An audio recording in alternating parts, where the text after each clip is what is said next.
আপনাদের কাছে আরেকটি কোটিপতি হওয়ার স্কিম চলে এসেছে। কিন্তু আপনারা কি জানেন এই মুহূর্তে মার্কেটে যে নতুন কোম্পানিটা এসেছে এদের পিডিএফের টোটাল মেনশনটা রয়েছে ডিফারেন্ট। এখানে যদি আপনারা একটু নজর দিয়ে দেখেন সেখানে একটা জিনিস বুঝতে পারবেন, এই পিডিএফের নর্মাল ডিপোজিট কত আপনি জানেন?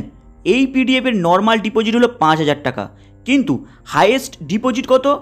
50 লাখ টাকা। মানে ভেবেছেন এরপরে এই যে আপনি ডিপোজিট করবেন 5,000 থেকে 1 লাখ টাকা পর্যন্ত, সেখানে আপনি 1% থেকে 2% কমিশন পাবেন। মানে ভেবেছেন আপনাদেরকে 1% থেকে 2% কমিশন দেবে, আপনাকে ডিপোজিট করতে হবে 5,000 টাকা থেকে 1 লাখ টাকার মধ্যে। মানে ভেবেছেন কিভাবে পাবলিককে মুরগি বানানোর জন্য মার্কেটে আরেকটি কোম্পানি চলে এসেছে। এইসব কোম্পানিতে যদি আপনারা ডিপোজিট করেন আপনাদের 2% নিতে নিতে 9 মাস কেন 6 মাস হবে না, দেখবেন কোম্পানি অটোমেটিক উঠে চলে যাবে। যদিও 1 বছর হয়, আপনি কি ভেবেছেন আপনার ওই অ্যামাউন্টটা রিকভারি হতে কতদিন টাইম লাগবে?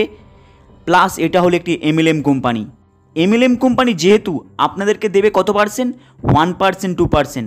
কিন্তু আপনারা যদি এই সেম অ্যামাউন্টটাকে আদার্স কোনো জায়গায় রাখেন কিংবা নিজে ট্রেডিং করেন কিংবা কোনো বিটকয়েন থেকে শুরু করে যে কোনো ক্রিপ্টোতে আপনি ইনভেস্ট করেন, যে কোনো ভালো এক্সচেঞ্জের প্ল্যাটফর্মে, সেখানে কিন্তু চোখ বন্ধ করে আপনারা 1% কামাতে পারবেন। কিন্তু দেখুন এখানে এদের পলিসি দেখুন, আপনাদেরকে 5,000 টাকা থেকে 1 লাখ টাকার মধ্যে ডিপোজিট করলে আপনাকে দেবে 2%।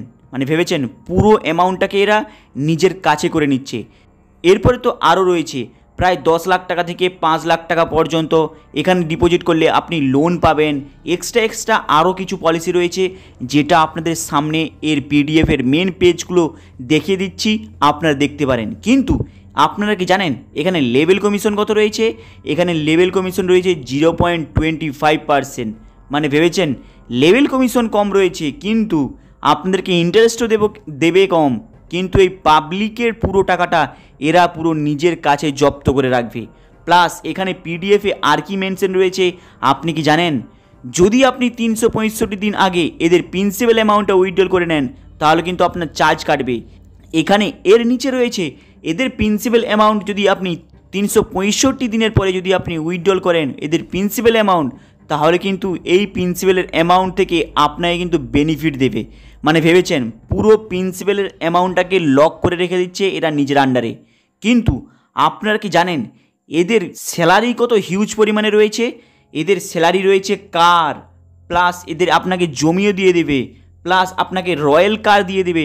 এখানে যে আপনারা দেখছেন রয়্যাল কার দিয়ে দেবে, আপনি কি জানেন রয়্যাল কার যদি কোনো পাবলিক কিনতে চায় তার অল ব্যাকগ্রাউন্ড, সে মাসে কত রোজগার করে, সমস্ত কিছু চেক করার পরে কিন্তু কোনো কোম্পানি এই রয়্যাল কার দেয়। মানে যে রয়্যাল কোম্পানি সেই পাবলিককে রয়্যাল কার দেয়। কিন্তু আপনি একটা জিনিস শুনলে অবাক হবেন, ইন্ডিয়ার মধ্যে টোটাল 3টি ব্যক্তির কাছে এই রয়্যাল কার্ডটি রয়েছে। একটি হলো শাহরুখ খান, দ্বিতীয়টি হলো ঋত্বিক রোশন, 3 নম্বরটি হলো অমিতাভ বচ্চন। না হলে আপনি ইন্ডিয়ার কাছে এই রয়্যাল কার দেখতে পাবেন না, এটা হচ্ছে রিয়েলিটি। কিন্তু দেখুন পিডিএফে এরা মেনশন কী করছে, আপনাকে রয়্যাল কার দেবে। এরা ডিপোজিটের আপনাকে ইন্টারেস্ট কত দেবে? 1% 2%। কিন্তু এরা পুরো অ্যামাউন্টটাকে নিজের কাছে রেখে দেবে, যাতে যখন এই কোম্পানিটি উড়ে চলে যায় একটা হিউজ পরিমাণে টাকাটা নিয়ে যেন পালিয়ে যেতে পারে। দেখেছেন এইসব কোম্পানি প্ল্যানিং, তাই আপনাদের কাছে এক্সপ্লোর করে দিলাম এই কোম্পানিটি অ্যাকচুয়ালি কীভাবে কাজ করে। হাই গাইস, পুরো বিষয়টি আপনাদের কাছে তুলে এক্সপ্লোর করে দিলাম। এরপরে আপনারা ডিপোজিট করবেন কি করবেন না সেটা পুরোপুরি আপনাদের মতামত।